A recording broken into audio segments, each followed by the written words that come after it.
So now you're in your not so comfortable bed. Now you're in your not so comfortable bed where you're getting ready for surgery. It might be kind of chilly. There's nothing wrong for asking for extra blankets. Usually they keep it cold for a reason. It has to do with viruses and stuff like that, so they don't get you too sick. But if you're cold, they'll get you extra blankets.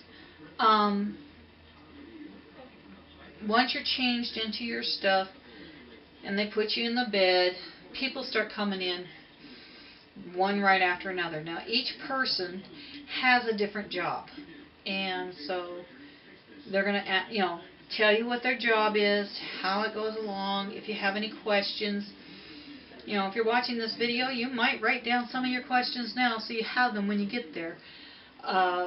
Like one person has to deal with your IVs and whatnot, another person deals with your oxygen, another person deals with the surgery, just stuff like that.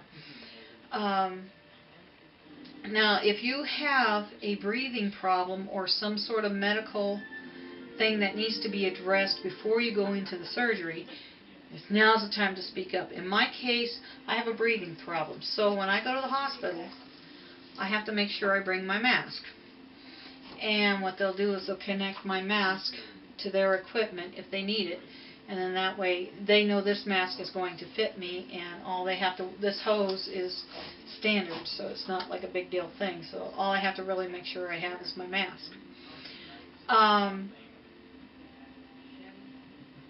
A suggestion when it comes to the anesthesiologist will come in and says, well, what we do is you give you medicine and makes you sleepy, and then we're going to take some tubes and put it in you. You're going to be sound asleep. Don't worry about it. They'll put tubes inside of you and kind of control your breathing and everything with all this stuff inside of you, and it's kind of weird that they can do that. My suggestion at that point is to ask them to make sure they look into your throat and see what size tubes or whatnot that they need. I one time had a very bad experience where it wasn't so much as the process, it was when I woke up, I had the worst sore throat and I couldn't talk for several days and I didn't know what was going on. Eventually I found out that the anesthesiologist that I had tried to use the wrong size equipment on me, and it scratched stuff up and made it hurt. It healed and it's okay. It was just very uncomfortable for a while. So now when I have surgery, I go and I see the anesthesiologist. I'll say, okay, now look inside here, because the last, I had one that found out I was too small, and you need to look inside. Even if you're a great big person, that doesn't mean that your insides are big too. It could be that you have, very tiny pathways, and it needs to be addressed. So save yourself a lot of trouble and discomfort after you wake up by having them double check and make sure everything's the right size for you.